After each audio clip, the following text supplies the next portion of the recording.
आई हम बनबै छी आलू के पकौड़ा। तो आलू के हम दूटा आलू है एकरा हम छील देलिए।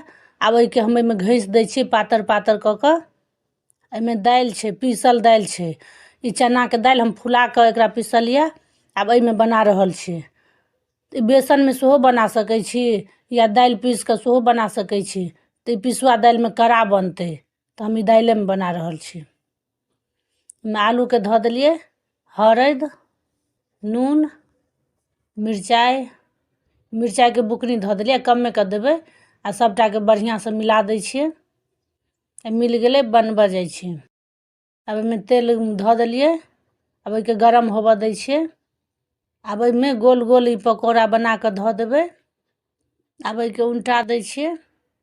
अब ई बढ़िया से छना गेल एके हम निकाल दै छिए। ई वीडियो देखला बहुत बहुत धन्यवाद। वीडियो के लाइक कर दियो, चैनल के सब्सक्राइब कर दियो।